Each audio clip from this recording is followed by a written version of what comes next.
They didn't always look at me like I was furniture. In the early days, I was June with the sharp eyes and steadier hands, June who typed faster than anyone else in the office and who could pull an invoice from 1982 without glancing at a label. I'd helped my husband build Whitmore and Ray from nothing but a rented garage and a foldable drafting table. I'd packed our first shipment boxes myself, kneeling on the hardwood floor until my knees went raw. We kept the ledgers in a fireproof tin under the bed, back when every penny felt like a borrowed breath. But now I was Mrs. Whitmore, a sweet widow who brought in molasses cookies twice a month and accidentally jammed the copy machine. No one said it out loud, but I could see it in the way they smiled too long or repeated things slower, like I'd lost my hearing instead of just my patience. I used to have an office. A small one. Yes, but with a window. After Thomas passed, they turned it into a mindfulness room. A beanbag replaced my desk. Someone hung a sign that said "Breathe" in loopy cursive. The photo of Thomas shaking hands with our first distributor tucked in a back hallway near the janitor's closet. The new CFO said it was vintage branding. So I made myself useful, in the ways they expected, refilling the coffee pods, printing out client packets when the interns forgot, straightening the mail pile. I stopped attending board meetings. They didn't need a reminder of the woman who used to sign their paychecks. Then came the mixer. It was meant to celebrate a new investment round. Whitmore and Ray had just landed a partnership with a logistics firm, and everyone was practically vibrating from the bonus promises. The young ones dressed up like it was prom suits 2 sizes too tight, dresses in that colorless beige they now called stone. I wore my pressed navy slacks, the same pair I'd worn to our first ribbon cutting, and my white-collared blouse crisp at the sleeves. My leather notebook was tucked under my arm, as it always was, even if no one asked me to take notes anymore. I stood by the punch table, sipping ginger ale, and watching a group of executives I didn't recognize, new blood huddle in the corner. One of them laughed. A tall man, with expensive shoes and a voice like gravel, poured over. "She still thinks this place runs like it did in '85, he said. The woman beside him laughed harder. "She's sweet, though. My Nana knits. June bakes cookies." I felt the glass tips slightly in my hand, the liquid kissing the rim. My fingers tightened, not enough to break it, just enough to remember it was real. "Let her do her puzzles, and stay out of grown-up matters," he added. They didn't see me, or they didn't care. Either way, it was the same result. I left before dessert was served, told the intern working the coat check I wasn't feeling well. She offered to call someone. I shook my head and told her I'd drive myself. My car smelled like lavender and upholstery glue. The air freshener was something Kelsey, my granddaughter, had given me. I left it dangling there even though I hated the smell. I drove in silence, no radio, no podcasts, just the hum of tires on asphalt and the fizzing in my chest I hadn't felt in years. When I got home, I didn't go inside. I sat in the driveway, both hands on the wheel, staring at the outline of my porch under the dim street lamp. It was quiet. The kind of quiet you only notice when you're trying not to cry. I didn't cry. Instead, I reached for my notebook. The leather was cracked at the corners, the spine worn smooth by decades of thumb pressure. I flipped to the back, where I kept the numbers Thomas once taught me to memorize. Not passwords or contacts. Balance sheets. Line item expenses. Acquisition patterns. Debt-to-equity calculations. His penmanship lived there in faded blue ink. I traced a name. Pauline M. Angel Investment, 1996. 25. Pauline. One of our earliest believers. Her daughter ran a small finance consultancy now. I'd sent her a Christmas card last year. She'd responded with a polite hope all is well. I circled her name and closed the notebook. In the morning, I'd make a call. The receptionist answered on the second ring.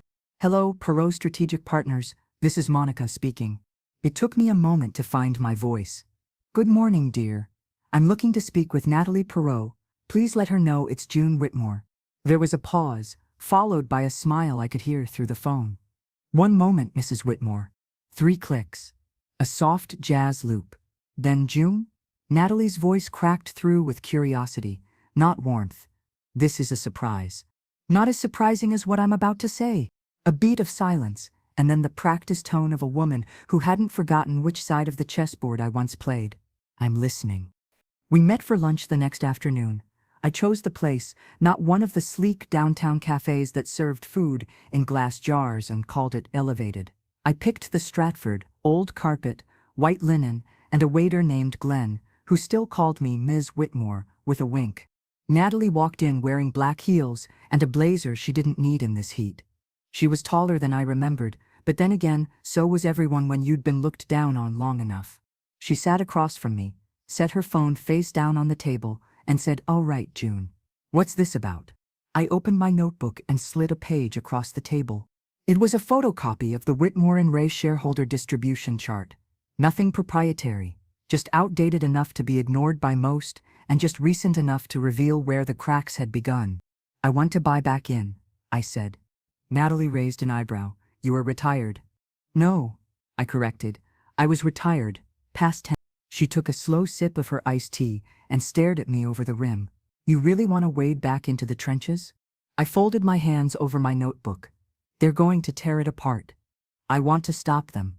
Her lips twitched. "I've heard the rumors. Sell-off, maybe even a licensing transfer to that logistics firm. All profit, no soul. You're right to worry. But why come to me? Because you were the only one in those early years who saw the books and the people. And because you still have clients with capital and influence." She leaned back and studied me for a long time. Finally, she said, "What are you offering?" "Help me buy a controlling interest, quietly.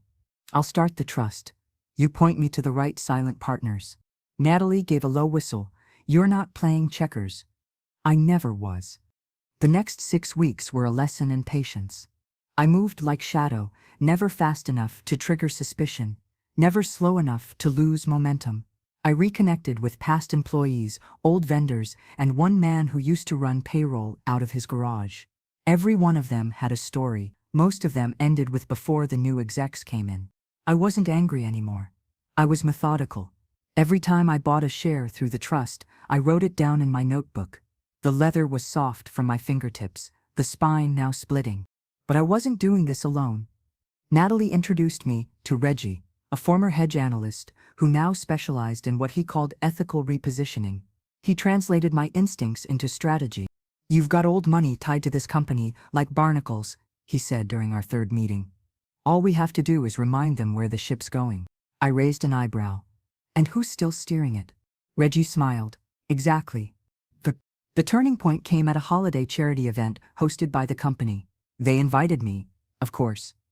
Out of politeness, not preference. I wore the same pressed blouse and navy slacks I always did, but this time I added a navy pin with the company's original logo, a small triangle with an ampersand in the center. Most of them didn't recognize it, except for Helen. She was in HR back in 2004. Now she was VP of Culture, or something equally vague. She approached me with a glass of champagne and a voice too sugary to be real. "June, I'm so glad you came. Everyone misses your cookies." "I don't bake anymore," I said, offering nothing else. She tilted her head. "We're doing such exciting things now, expanding, new leadership on the horizon. You should be proud." I looked her dead in the eyes. "Leadership without memory is just noise." She blinked. I smiled. Then I walked straight past her to Mason, the CFO, the one who'd smiled at me like I was a misplaced stapler. He was mid-conversation with a new investor, young, well-dressed, unaware. I waited. Let him finish his pitch. Then I tapped his elbow. "Mason." He turned. His eyes flickered, surprise, confusion, maybe irritation. "Mrs. Whitmore, I didn't realize you were attending." "I never stopped attending," I said, offering him a manila envelope. "This is for you." He didn't take it. "What is it?" "An updated copy of the trust that now holds 32% of your voting shares." He paled. "I'm not here for a photo op," I added. "I'm here to remind you what this company was built on, because soon, I'll be voting like it." I walked away before he found the words to respond. I didn't expect fireworks. After handing Mason the envelope, I knew better than to think he'd unravel in public. People like him didn't make scenes. They made counterplays. That night, I sat in my study with a cup of chamomile, legs tucked beneath me, the scent of lavender drifting up from the heat pad, resting on my back. My notebook lay open beside the teacup. Page after page of transactions, notes, contact points. I traced one of the more recent entries. We in our trust, shareholding increased to I had more leverage than ever before, and yet it didn't feel like triumph. Not yet. Because leverage is only a tool. To make it matter, you have to use it. Who? The next day, I requested a meeting. Officially, I called it a governance roundtable, a polite way to say I wanted the board in the same room without raising too many eyebrows. My name still had some pull, even if they pretended otherwise. They gathered in the conference room 2 days later. I arrived early and stood at the wall of glass windows, watching the parking lot fill slowly, then swiftly, as late-model SUVs and sedans filed in. The winter sun cast long shadows across the frosted asphalt. The door opened behind me. Natalie entered first. Though she technically wasn't a board member, she stood beside me and whispered, "They're not expecting what's coming, are they?" I didn't respond. I just turned to face the room. Mason was last to arrive, flanked by 2 other executives, Jeffers, from development, and Carla, the new COO. They took their seats without a word. When everyone was in place, I stepped forward. I called this meeting because there are decisions being made that directly impact the founding spirit and future of this company. I opened my notebook and flipped to a page I'd bookmarked. For the last 2 quarters, Whitmore and Ray has authorized 3 separate licensing negotiations without full board consensus. Additionally, a restructuring memo circulated last week proposes staff reductions totaling Jeffers leaned forward. "Mrs. Whitmore, I think some of this is being taken out of context." I read the context. I cut in. All of it, including the footnotes. Carla crossed her legs and forced a smile. "We appreciate your concern, truly. But the landscape has shifted. You know that better than anyone. The kind of values that built this company, while admirable, don't always align with modern scalability." I nodded slowly. Scalability. That's a pretty word for destruction. Mason cleared his throat. "We're not destroying anything, June. We're evolving. It's what your husband would have wanted." That was the moment something broke.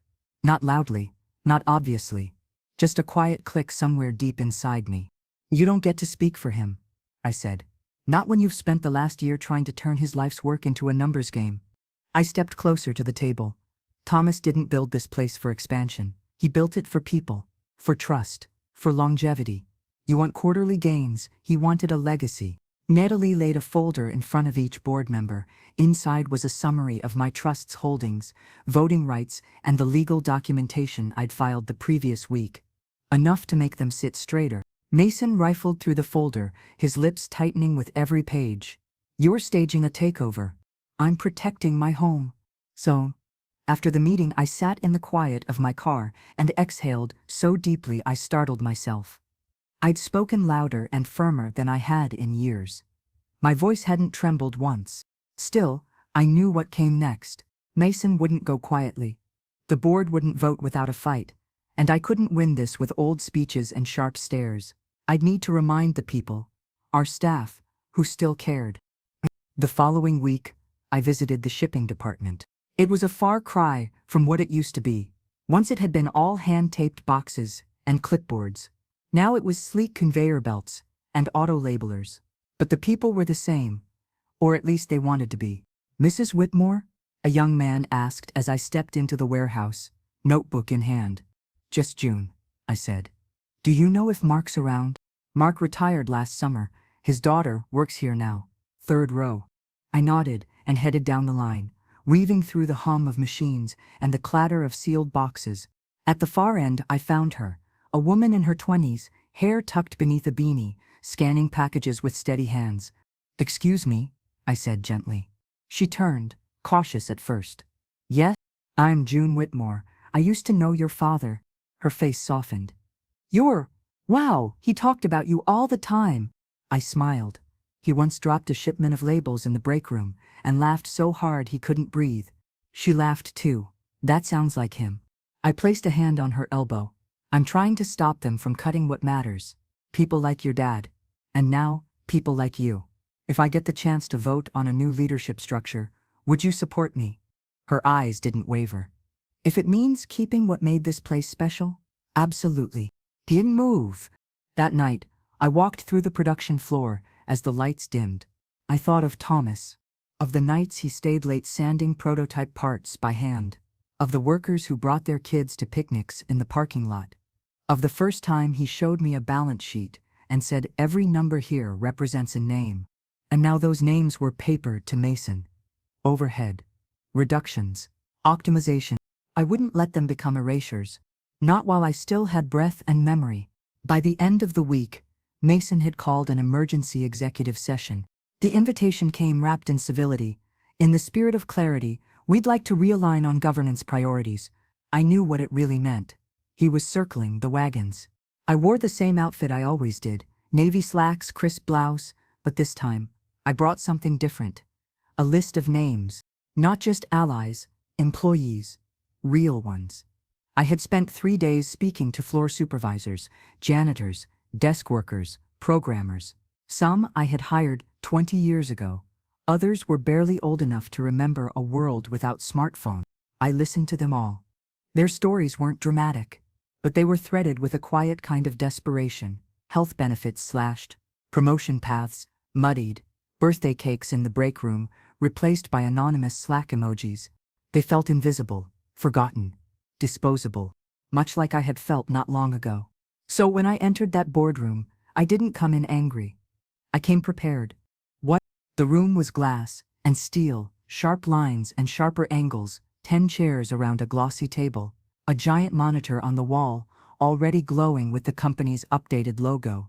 The newer design had no ampersand, just a slick abstract emblem meant to appeal to international growth markets. No one greeted me. As I sat, Mason cleared his throat first. Let's begin. We want to offer Mrs. Whitmore a chance to speak her piece, then move forward, productively. He leaned on the word productively, like it gave him control. I opened my notebook and calmly placed 2 papers on the table. One was the formal motion I had submitted, requesting a revote on leadership structure per shareholder rights. The other was a signed petition. 97 names, every one of them current employees. Before we move anywhere, I said, we need to talk about where we are. Carla, the COO, smiled like a PR rep at a bad press conference. Mrs. Whitmore, we appreciate your passion, but you must understand, governance exists to streamline direction, not to disrupt it. Direction isn't the problem, I replied. It's who you've left behind along the way. I stood, slow but steady. I didn't need height to hold power. I had their full attention now. For 35 years, this company believed in upward loyalty. You take care of the people who take care of the product. But you've reversed that. You've hoarded perks at the top and called it strategy. You've trimmed benefits and called it modernization. You've made it leaner, yes, but also colder, quieter. I slid the list of names toward them. They remember when this place felt like something worth belonging to, and now they're watching it become a brand without a soul. Jeffers frowned. This is subjective data, June. It's people, I cut in, and if you keep ignoring them, they won't just stop caring, they'll leave. Mason leaned back. We understand you're concerned, but business isn't about nostalgia. It's about sustainability, growth, and sometimes that means making hard decisions. I stepped closer to the table. Then let's make one now. I'm calling for a formal vote on new board representation, one that reflects the voices you've refused to hear. They recessed. Of course they did. Lawyers needed to be called, terms needed to be reviewed, but the rules were clear, and they knew it. My stake, combined with proxy votes from other legacy shareholders, gave me the legal footing to demand it. I walked out of the room with my notebook clutched tight to my side, not because I feared what came next, but because I needed a moment.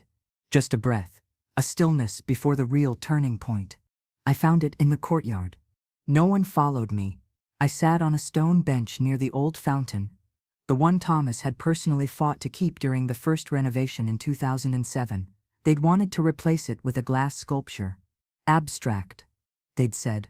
More modern. He'd replied, you don't replace something grounded with something vague. I looked at the water now. The stone was weathered.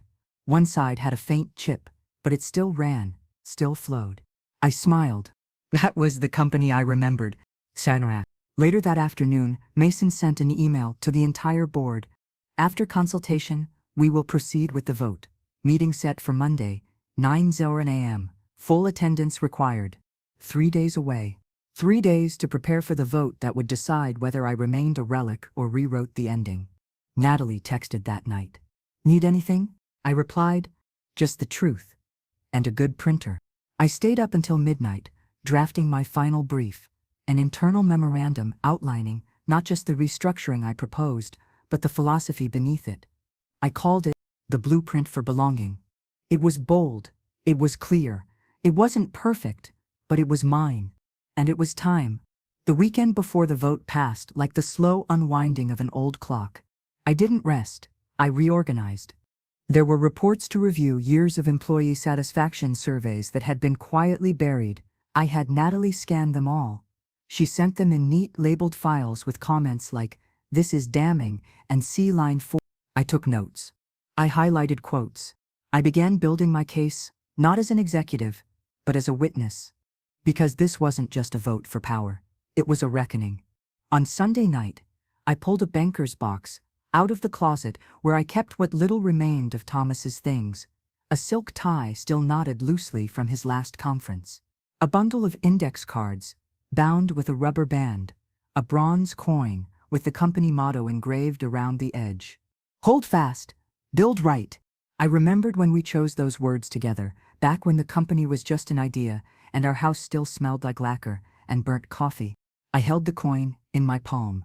It was heavier than it used to be. Or maybe I was. I tucked it into the pocket of my slacks and whispered, "Come with me." Monday arrived cold and colorless. A steel gray sky stretched over the parking lot like a taut tarp. I wore what I always wore. No dramatics, no reinvention, just consistency. Because I didn't want to look new. I wanted to look inevitable. The elevator ride up was quiet. Just me and a man in sales I barely recognized. He nodded awkwardly. I nodded back. When I reached the boardroom, everyone was already seated. Mason glanced up from his laptop. His expression was unreadable, but not calm. They'd expected resistance. They hadn't expected preparation. I placed my notebook on the table, unzipped my briefcase, and handed each member a single folder. No speeches yet, no grandstanding, just facts. I let them read. 10 minutes passed before anyone spoke. Carla closed her folder first. "I didn't know about the survey suppression," she said. "Was that legal?" Mason cleared his throat. "It was internal data, not required to be shared with stakeholders." "Not required," I said, "but not ethical to hide either." Jeffers looked up. "Some of these comments management feels like a revolving door. We're just assets now, not people. They're recent." I nodded. "Most from the last 14 months. I paused, letting the silence settle. Then I stood and spoke. This company wasn't meant to be a ladder for the ambitious. It was a scaffold, something people could build on. Somewhere they stayed because they were valued, not just paid. I opened my notebook and read from a handwritten letter. "Dear Miss Whitmore, I started as a temp in 1999 and ended up with a retirement plan. When the new leadership took over, they told us we were being reshuffled. I was 37, now I'm unemployed. Still believe in what your husband built. Just thought you should know." I looked up. I've gotten dozens of letters like that. Some angry, most just disappointed. Mason leaned forward. "This isn't personal, June. We made tough calls to keep the company lean. You made cuts so the margins would look better to a potential buyer," I said flatly. "Don't dress it up." He opened his mouth, but I raised a hand. "I'm not here to argue, I'm here to vote." The room went quiet again. I took a breath. I moved for a vote to restructure the board, including the removal of 2 executive seats and the instatement of employee-elected representatives, 1 from operations, 1 from HR. Natalie nodded. "The motion has been filed and seconded." Mason glanced around the room. He was losing. They saw it, too. The first vote came from Carla. "Yes." Then Jeffers. "Yes." 3 more followed. When it was Mason's turn, he simply stared at me. "You can't run a company on sentiment." I stared right back. "No, but you can't save it with detachment either." He voted no. I expected that. The final vote came from a remote attendee, Margot, a long-retired investor who still held a minority seat. Her voice crackled over the speaker. "Yes." With full confidence in June's proposal, the motion passed. Just like that. No cheering, no applause, just a soundless shift in weight. After the meeting, I didn't stay for coffee or small talk. I took the elevator back down alone. Outside, the air had turned colder. But I didn't feel it. I stood for a moment at the front steps, looking out over the lot. Workers were arriving for the late shift, some of them nodding to me as they passed, unsure why I was there, but sensing something had changed. I reached into my pocket and touched the bronze coin. "Hold fast," I whispered. "Build right." Then I smiled. For the first time in years, it felt like we just might again. The vote was over, but the work had just begun. Winning the room didn't mean changing the culture. That took repetition, integrity, 100 small choices after the big one was made. I came in the next morning not to claim a title, but to listen. There was no corner office waiting for me, no brass plate with my name, and I didn't ask for one. Instead, I found a desk in the open floor, the kind with scuff marks on the legs, and an adjustable chair that clicked unevenly when you leaned back. It faced the same hallway where my husband once walked blueprint tubes down to the prototype lab. Someone had left a sticky note on the monitor. "Welcome back, Mrs. Whitmore." I left it there. The first item on my list was human resources. It wasn't glamorous. There was no ribbon cutting or press release, but the exit interview data alone painted a portrait of rot. Patterns emerged: quiet resignations, stalled careers, silent departures after years of under-recognized service. So I scheduled one-on-one meetings with 5 staff members chosen at random. No agenda, just questions. The first was a woman named Yvonne. Payroll, 12 years. She arrived wearing a lavender cardigan and a nervous smile, clutching her phone like a shield. I offered her tea. She declined. We sat in the old break room, plastic chairs, buzzing fridge, a calendar still turned to the wrong month. "You don't have to tell me anything you're not comfortable sharing," I said. She nodded. "I don't want to get anyone in trouble." "I'm not looking for trouble," I said softly. "I'm looking for truth." She hesitated, then glanced at the door. "They took away flex hours during COVID." Quietly. Just said it didn't apply anymore. A lot of us never said anything, because, well, you don't ask questions if you want to keep your job. Her voice didn't waver, but her eyes did. "They used to call it a family here," she added. "Now it just feels like a hallway." I wrote that down. By Friday, I'd met with all 5 employees, different faces, different departments, but the same underlying ache.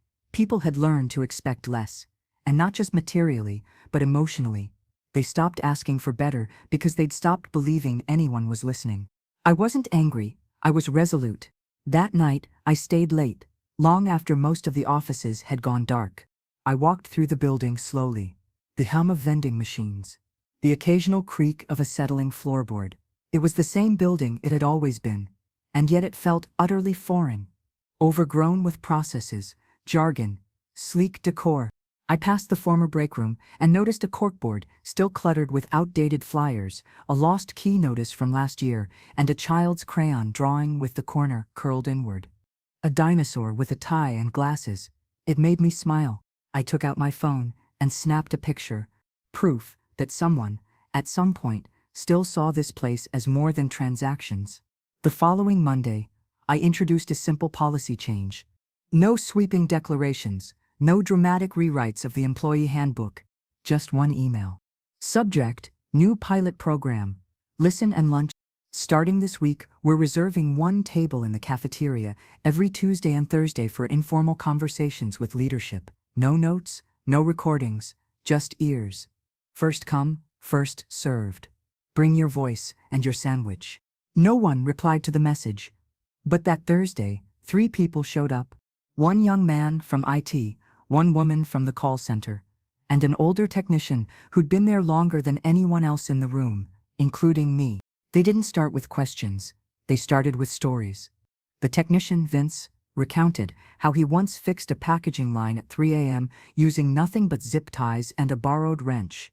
Saved a $14,000 shipment, he said, with a shrug. No one remembers stuff like that now. They just see how many units per hour. The others nodded. I wrote nothing down. Just listen. At the end of lunch, as they were gathering their things, the IT guy, his name was Mark, turned and said, "Feels weird having someone at your level sit here." "I'm not at any level," I said. "Just a place." He paused, then added, "Well, it's nice someone still thinks this place is worth fixing."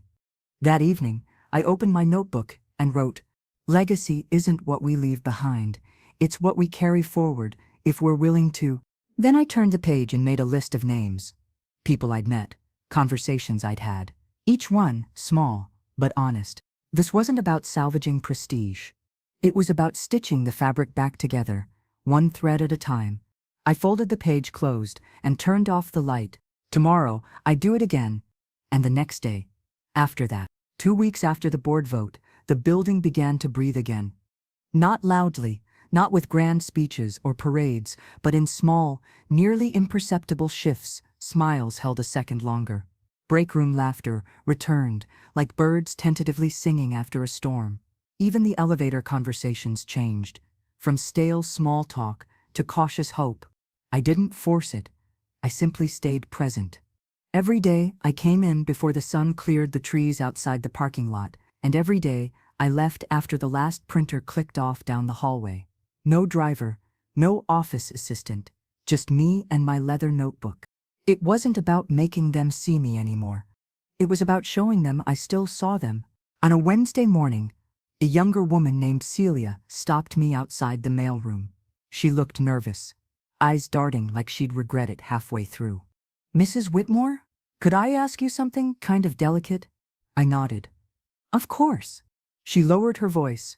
"I was told, back in March, a team was dissolved. People were reassigned, but no one said why. 2 of my close friends left right after. Do you know what happened?" I didn't, but I promised her I'd find out. And I did. An internal audit from 6 months ago, quietly buried under a stack of legal memos, confirmed it. A team of engineers had raised ethical flags about a software feature being rushed to market. They were told to fall in line. When they didn't, the team was restructured. 3 were laid off under the guise of redundancy. 2 took severance and left. Only 1 remained, a man named Rajiv, who now worked in data compliance. A polite exile. I met with him in the basement archive room. He didn't want to talk at first. Said it didn't matter anymore. "It does," I said, voice low but steady. "Because silence is a kind of consent, and I'm not willing to give mine." He stared at me for a long moment, then opened a drawer and handed me a flash drive. "Everything's in here. Time-stamped, document." I took it. "Thank you for not deleting it." "I didn't save it for them," he said. "I saved it in case someone like you came back." That night, I sat in my kitchen, a throw blanket over my knees and a pot of barley tea steaming beside me. I reviewed the drive in silence. The engineers were right. They had flagged critical performance inconsistencies that could have led to massive user data vulnerabilities. Instead of being heard, they'd been punished. I could hear Thomas in my memory. "You don't bury problems, you hold them up to the light until the truth sticks to them." He'd said that once during a product recall in 1998.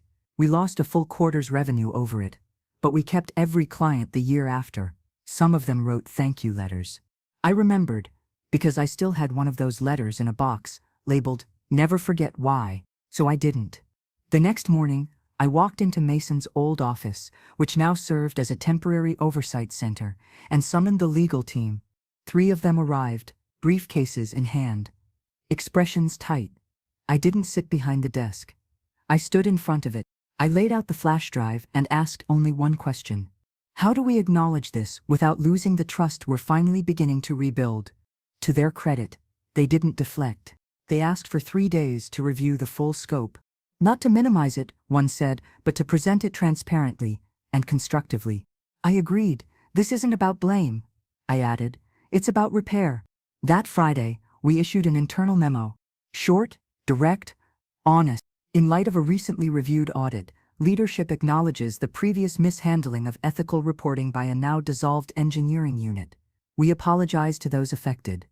A voluntary rehire and review process will be initiated immediately. No retaliation will be tolerated. No silence will be enforced. It was signed by me, personally, not by executive leadership or corporate affairs, Just June Whitmore. The response was quiet at first, but it came. 3 emails, then 7, then 49. Some from former employees, others from those still inside, thanking me not for fixing the past, but for facing it. The next listen and lunch filled every seat, 2 tables. No one pretended it wasn't hard, but no one pretended it wasn't worth it. Borden. The following week, I took a walk through the top floor. I passed the old boardroom, the one where they'd once smiled politely while easing me out the side door. The room was empty now, awaiting renovation. I stepped inside and stood at the far end, where the whiteboard still held the faint ghost of Mason's diagrams. Lines, arrows, margins. I erased it all. Then, in neat block letters, I wrote 3 words at the center. Truth holds value. I stepped back, nodded once, and left the marker on the tray. The morning after I wrote Truth holds value on the boardroom wall, I walked into the office to find a sticky note on my desk. It wasn't signed, just 3 words in careful handwriting. We remember now. I didn't need to know who wrote it. That wasn't the point. What mattered was that someone had read the words I left behind, and more importantly, they understood them. Maybe not everyone. Not yet. But someone. That was Still, understanding wasn't change. I had reopened the doors of accountability, but now I needed to walk people through them. Quiet progress is still progress, but it takes intention to keep the momentum from sinking back into silence. So I made a decision. I asked for the employee handbook to be printed, every version from the past 15 years. I wanted to see it all, how our language shifted, how our values diluted, how our promises slowly eroded beneath layers of jargon and liability. It took the receptionist 2 days and a full ream of paper. I sat in the conference nook by the window and spent an entire weekend reading. By Sunday afternoon, I had 3 piles: what we meant, what we compromised, and what we can reclaim. In 2009, the handbook opened with, "People are not our assets. People are our architecture." By 2022, it began with, "We strive to leverage human capital for sustainable value generation." It wasn't just tone. It was trust. We'd stopped talking to people and started talking around them. I circled the phrase, "leverage human capital," with a thick red pen and wrote in the margin, "Would you say this to someone's face?" The next week, I launched an initiative called the Rewrite Table. We cleared out an underused meeting room, placed a round table in the center, and left stacks of printed handbook pages beside colored pens and sticky notes. No one was required to show up. There was no facilitation, just an open invitation to sit and suggest quietly, free. And to my quiet delight, they did. I'd pass by the room throughout the day and see people hunched over pages, crossing out lines, scribbling suggestions. One day, I peeked in to find 2 interns rewriting the mission statement together. One had drawn a red heart in place of the word asset. Another scrawled, "What if we just said what we mean?" I didn't interrupt. I didn't steer. I just watched. Sometimes the best kind of leadership is presence without pressure. But not everyone appreciated the change.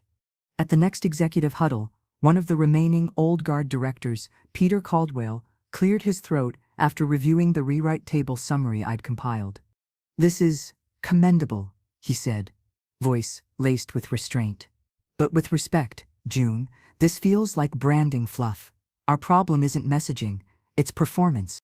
I didn't flinch. I had expected resistance. Performance doesn't exist in a vacuum, Peter. It's a reflection of trust. You want quarterly upticks? Start by making people feel like more than an invoice line. "We're not a non-profit," he countered. "We're not a machine either," I said. "You want sustainable performance? Build loyalty. Build clarity. That starts with language." Natalie, who had been quiet until then, finally spoke.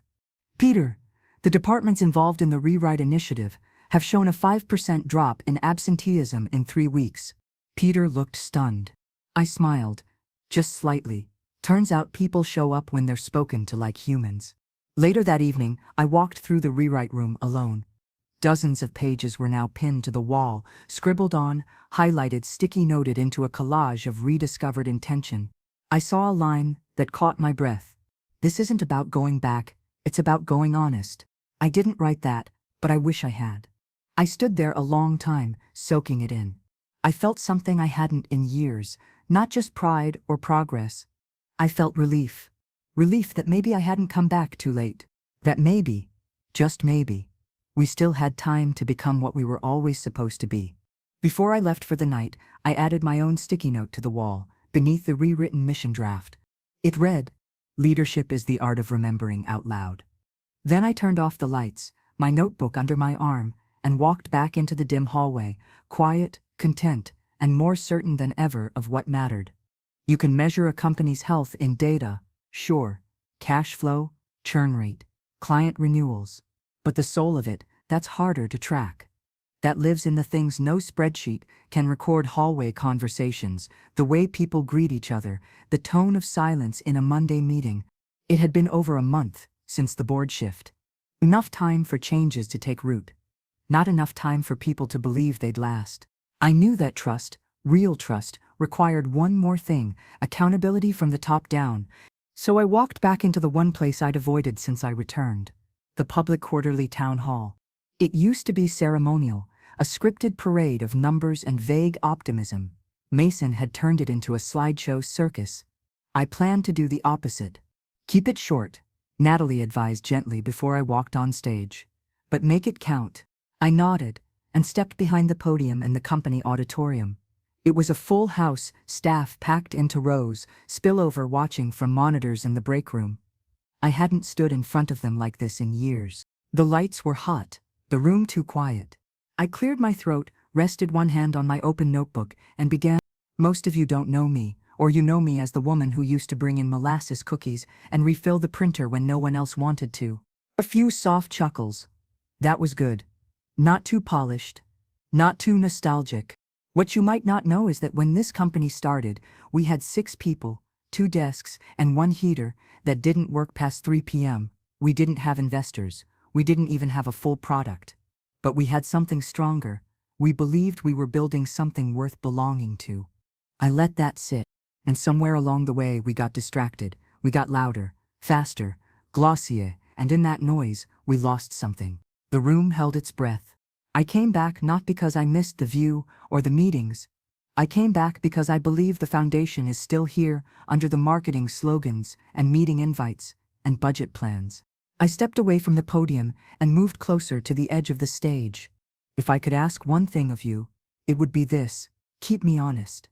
If you see something broken, say it. If you feel something unjust, speak. You don't owe me your silence. You owe this place your truth. It was only when I stepped back and closed my notebook that I realized my hands weren't shaking. Not this time. After the town hall, a ripple moved through the building. People didn't flood my inbox, they didn't rush me in the hallway. They just started showing up, quietly. Like leaves turning in fall, subtle, beautiful, deliberate. Someone taped a quote to the break room microwave. "Belonging begins when pretending ends." A design intern left a thank you card on my desk, unsigned, with a sketch of the original company logo and the words "still watching, still here." Even the cafeteria changed. Tables rearranged themselves more naturally. People lingered longer, laughed louder. There was still work to be done, but the weight had shifted. It no longer pressed down on us. It moved with us. 2 days later, I visited the production wing, the oldest part of the building, where the walls still smelled faintly of packaging glue and old wiring. I hadn't walked those halls in over a decade. The machines were newer, quieter, but the rhythm of the space remained: carts gliding, boxes folding, workers in synchronized motion. I asked to speak with Marisol, a floor manager with 23 years under her belt. I remembered her from the early days back when she had 2 braids and a walkie-talkie that never worked. We sat on a metal bench near the back exit, beside a stack of unprinted labels. She looked at me carefully. "Why now, June? Why not 10 years ago?" It was the question I had been dodging for weeks, maybe for years. "I thought I was done," I admitted. "I thought my part of the story had ended. And now," I glanced at the workers through the window, "now I know I was just in the wrong chapter." She laughed. A real laugh. Then she reached out and touched the edge of my notebook. "I hope you're still writing." "Every day," I said. "And this time, I'm not writing it alone." That night, I added a new section to my notebook. Lessons from the floor. Don't fix what isn't broken just because it's old. A clean shift schedule, builds more loyalty than a corporate retreat. Listen longer than you want to. Call people by name. Always. I closed the notebook and exhaled deeply. For the first time in years, it didn't feel like I was running to catch up with a legacy. It felt like I was living it. The thing about repair is that it's not linear. You take 2 steps forward, you uncover something unexpected, a misstep, a buried truth. And then you have a choice. Patch it over, or dig deeper. I've learned to dig. It started with a late-night email from someone in logistics. The subject line was innocuous. Question about vendor contracts. But the attachment was anything but. Inside were billing discrepancies dating back a year and a half. Minor, on the surface, rounding errors, duplicate payments, inflated surcharges, nothing glaring enough to trigger alarms, but consistent. I called Natalie. We met in the strategy room early the next morning, her coat still damp from the rain. Are we talking internal or external? She asked, scanning the file. Could be both, I replied. But it smells like someone got comfortable and assumed no one would look too closely. She rubbed her forehead, already mentally sorting the damage. We'll need audit access. Legacy vendor logs.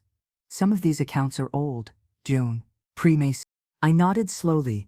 Then this isn't just mismanagement. It might be inherited rot. That phrase stuck with me all day. Inherited rot. The idea that problems grow in the dark if they aren't named. That's how corruption takes root. Not always through villains, but through neglect. We assembled a small, trusted team. Legal, finance, compliance. No sweeping announcements. No finger pointing. Just a silent effort to find the leak and name it without shame. What we uncovered was worse than we expected. A former procurement manager, quietly let go 6 months ago, had been approving overlapping payments to a shell company registered in his brother-in-law's name. It wasn't massive theft, but it was systemic, quiet, repetitive. Natalie sat across from me in my office the day we finalized the findings. We caught it before it ballooned, she said, almost relieved. But I didn't share the feeling. The number doesn't bother me, I said. What bothers me is that no one noticed. She looked down. I think they stopped believing anyone would care. There it was again. The same wound under a different name. We debated next steps. How public should it be? Should we report to authorities or quietly recoup through legal means? Eventually, we agreed, transparency over optics. The following Monday, we held a closed-door staff briefing. I stood at the front, notebook open, and told them the truth. No sugarcoating, no panic. This was a failure of oversight, I said plainly. And that's on leadership. But it's also proof that repair is possible when we choose to look. I paused, then added, and from now on, we will look. Even when it's inconvenient. Especially then. The response was sobering, but respectful. No applause, no drama. Just a nodding quiet, like people were recalibrating their expectations of what accountability could look like. Later that afternoon, I passed the cafeteria and overheard someone mutter, "She could have swept it, would have been easier," but she didn't. It wasn't a compliment, exactly, but it was acknowledgement. And sometimes, that's more valuable. That evening, I stayed late, reviewing employee training procedures from the last 5 years. They were dry, overly technical, stripped of context. One module repeated the phrase, "maintain compliance," at all levels. I underlined it and wrote, "Compliance isn't culture, it's the floor, not the ceiling." I couldn't shake the thought. We built systems for prevention, but not for curiosity. We taught people how not to fail, but not how to care. And caring is where vigilance is born. 2 days later, I met with Rajiv again, the same man who gave me the flash drive weeks ago. This time, I invited him upstairs. We sat across from each other in the boardroom, where I'd once been dismissed. "I want your help designing a new ethics framework," I said. He blinked. "Me? You've lived the cracks. You understand how silence forms. I want that perspective at the core." He was quiet for a long time. Then he nodded. "Only if it's real, not a brochure." "It will be," I promised, "because you'll help shape it." That night, I returned to the whiteboard where I'd once written "Truth holds value." I picked up the same black marker and added 3 new words underneath. "Silence has cost." Then I stepped back and stared. The room was still, but inside me, something was shifting, like the sound of an old building finally settling on a new foundation. When you fix things long enough, people start to bring you what's broken. It started small. A department head asked me to sit in on a conflict resolution. Then a new hire asked if I'd review their onboarding experience. By the end of the month, I had become something of a living audit, an elder walking the fault lines, not just to inspect but to understand. It was never about inserting myself into the mechanics. It was about finding the gaps where memory and meaning had slipped through. So when the board approached me about naming a new CEO, I already knew my answer. No, I said, calm and sure. It shouldn't be me. Natalie leaned forward. June, you have the support. The vote would be unanimous. That's exactly why I won't take it. They all looked puzzled. Even Natalie. Especially Natalie. I came back to rebuild the foundation, not to plant a flag in the center of it, I said. You don't patch a roof and then claim the house. You step aside and let the right person grow inside what you've restored. Jeffers tapped his pen against the table. Then who? I didn't hesitate. Rajiv? The room went silent. Someone shifted in their chair. Carla blinked. From data compliance? I opened my leather notebook, flipped to the section labeled Future Threads, and slid a printed summary across the table. Rajiv's the one who stayed after being silenced. He kept the receipts, literally and metaphorically. He risked his job to tell the truth. And when I asked him to help fix what nearly collapsed this company, he didn't hesitate. Natalie read the summary. He's not flashy. He's steady, I said. And steady is what a recovering organization needs. I saw the hesitation in some of their eyes, the unspoken concern. Will the outside world respect him? I'm not asking for him to play the part, I added. I'm asking for you to trust that substance leads to success, not the other way around. There was a pause, heavy and long. Then, slowly, one by one, the board members nodded. And just like that, a new page began. I found Rajiv in the cafeteria later that day, sipping black coffee from a chipped mug, reviewing a spreadsheet on his tablet. He didn't see me approach. Do you have a second? I asked. He looked up, surprised. Of course. I sat across from him. I just nominated you for CEO. He blinked twice. That's not funny. I'm not joking. He looked down at his mug, then back at me. Why? Because you didn't run toward the spotlight. You ran toward the fire, and because you've seen the machinery from the inside out, you know where it breathes. And where it bleeds. He shook his head slightly, overwhelmed. I'm not ready. No one is, I said. Not when it matters. But you're willing, and that's more dangerous to dysfunction than any degree or title. He didn't say yes right away, but I could see the shift. His posture straightened, his eyes steady. It was the look of someone recognizing the shape of responsibility and not flinching. That weekend, I found myself alone in the old prototype room. It hadn't changed much. The tools had been upgraded, but the walls still carried the faint scent of solder and ambition. On one side, a rusted shelving unit held the original blueprint case, covered in dust. I pulled it down and laid it across the work table. Inside were rolls of yellowing paper sketches of the first product models, notes scrawled in my husband's unmistakable script. His arrows, his calculations, his shorthand. Solve for use, not for flash. If it breaks, ask why, not who. I read through them slowly, the way you read old love letters, not to remember what was said, but to feel how it was spoken. After a while, I pulled a blank page from my notebook. At the top, I wrote, "Legacy doesn't sit, it walks." Then I wrote Rajiv's name beneath it, and under that, a single line. "Let them remember us, not for how we stayed, but for how we made way." On Monday morning, I called a staff-wide assembly. No auditorium this time. No slideshow. Just the company lobby, sun pouring through the tall windows, employees leaning against columns, some holding coffee, some in uniform, all waiting for what came next. I stood on the staircase landing, notebook in hand, and looked at them. Really looked. "Today, I step aside," I said, voice clear but gentle. "Not because I'm tired, not because I'm finished, but because the job now belongs to someone who helped repair what others tried to ignore." A ripple moved through the room. I smiled. "Please welcome your new CEO, Rajiv Menon." There was no music, no applause track, but the sound of real clapping, the spontaneous kind, rose from the floor and filled the lobby. Rajiv walked up the steps. He didn't wave, he didn't perform, he just looked at me with quiet gratitude and took his place beside me. I leaned over and whispered, "Don't forget where you came from." "I couldn't," he said. "You made sure of it." In the week that followed the handover, I found myself returning to something I hadn't known I'd missed. Silence. Not the cold kind that creeps in when you're dismissed, but the full-bodied quiet that arrives after something meaningful has been finished.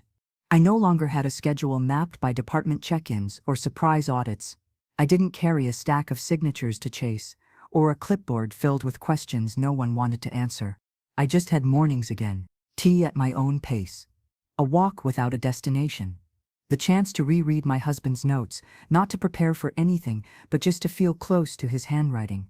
I found an old note he left tucked inside the spine of an archive binder, a grocery list scrawled on the back of a napkin, ending with, "Till June, we did okay, didn't we?" I placed it between the last 2 pages of my notebook and pressed it flat. Still, I didn't disappear entirely. I returned once a week, not to the boardroom, but to the production wing.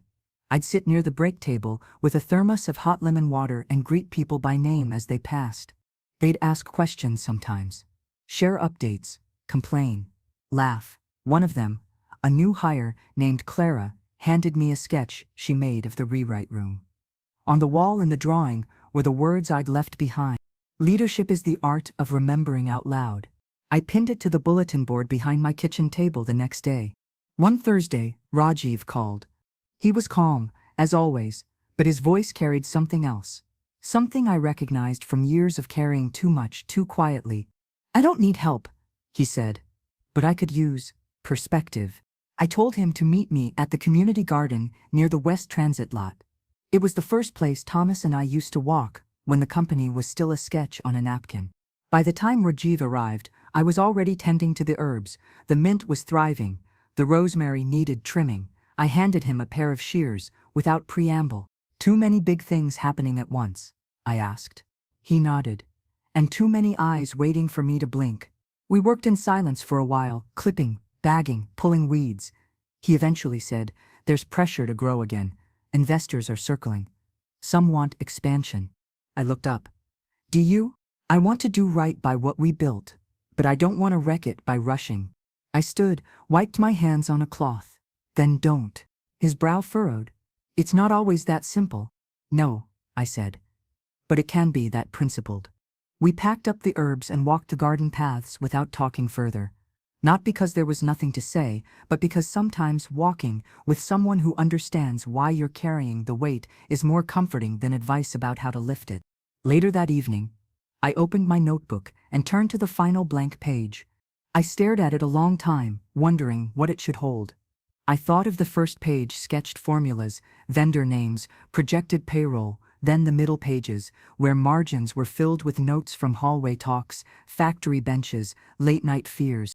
And now, the end. I didn't write much. Just this. Let them inherit our courage, not just our company. I closed the notebook for good and placed it on the bookshelf between Thomas's favorite biographies. Not to forget it, but because I no longer needed to carry it.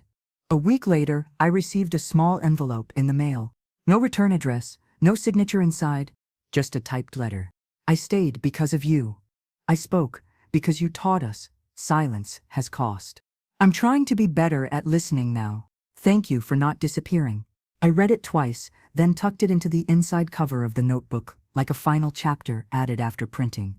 It reminded me of something Thomas once said during a company milestone speech, an event held in a rented warehouse back when we couldn't afford chairs for every guest. "Success isn't what follows your name. It's what follows your absence." That night, I made peace with mine. The final day came quietly. No announcement. No official send-off. I didn't want one. I'd already stepped aside from every title, signed every form, passed on every folder of institutional memory. There was nothing left for me in the way of meetings or memos. No one was expecting me. And that was exactly why I came. One last walk. Not for closure, really. Just to look. One more time. To see not from the lens of someone responsible, but as someone who had loved this place long enough to finally let it go. The lobby looked different now. Not drastically, but in the way a house feels warmer after someone finally remembers to turn the lights back on. The front desk had fresh flowers in a glass jar, wildflowers, not cut roses. Small corkboard beside the elevator displayed staff birthday cards, quotes, and something handwritten in thick blue ink. Build it with your hands, keep it with your heart. I had never seen that quote before. And yet, I felt it belonged to me as much as to them. I walked the third floor in silence. The old mindfulness room that used to be my office now hosted a childcare nook, a reading corner and soft rug, a small bookshelf lined with picture books and puzzles. A placard outside, the June room, a place to breathe and begin again. I hadn't known they named it after me. I stood in the doorway for a long moment, just watching a young intern kneel to tie a child's shoelace. Then I moved on. In the production wing, the machines were running smoothly. Not rushed, not frantic, just steady. I nodded at Marisol through the glass. She waved, then turned back to training 2 new hires. Everything felt inherited. Not in the passive way of a hand-me-down, but in the active sense, like these people had chosen to keep something going. And not out of obligation, but out of understanding. The rewrite room was still there, still full. The walls were now painted, a soft pale green, calming. The stickies were still layered and alive, new ones added over the old, like rings on a tree. One near the center. Truth holds value, so do we. I made my final stop in the courtyard. The fountain was cleaner than it had ever been. The benches had been sanded and restained. There were planters now, real ones, not decorative. Lavender, mint. A small rosemary bush tucked into the corner, already thriving. I sat beneath the same tree where Thomas once told me his first expansion idea. I could still hear his voice. We'll keep it small enough to know names, big enough to carry weight. And we had. In the end, we had. I didn't bring my notebook. I hadn't touched it in a week. It belonged to the chapter, now closed, and this moment. This was epilogue. Instead, I reached into my pocket and pulled out the bronze coin, the one with our company motto etched faintly along the edge. Hold fast. Build right. It had worn smooth over the years. The text was harder to read now, but I didn't need to read it. I remembered. I pressed it into the soil beside the rosemary bush, buried it with my hand, a keepsake beneath the roots. Not because I was burying the past, because I was planting it. As I stood, Rajiv appeared at the edge of the courtyard, as if summoned by memory itself. He walked over, unhurried. His blazer was slightly wrinkled, his hair a little messier than usual, but his presence was calm. I figured you might come, he said. I didn't want to fuss. He smiled. Too late for that. There's a small crowd pretending to be casual inside. I laughed. Really laughed for the first time in days. Let them pretend. I've done enough of the real thing. He nodded toward the fountain. You okay? I looked around once more, the lavender, the stone bench, the sunlight hitting just right. I am. He waited a moment, then said, There's something we've been working on. The team wanted you to see it first. I tilted my head. What kind of something? He reached into his coat and handed me a slim, bound book. The cover was soft gray with a single line printed in dark blue. What we learned from her. Inside were reflections, page after page of quotes, stories, anonymous thank yous, even cartoons. One sketch showed a tiny older woman standing on a ladder, hanging a sign that read, Culture lives here. Another showed a notebook resting on a windowsill, wind rustling the pages. I closed the book slowly. It was the heaviest thing I'd ever held, and the lightest. I don't know what to say, I whispered. Rajiv stepped back. You already said enough. Now it's our turn to remember it out loud. We stood there a while longer, not speaking. The air carried the faint scent of rosemary. Eventually, I turned to leave. I didn't look back. Not because I didn't care, but because I no longer had to.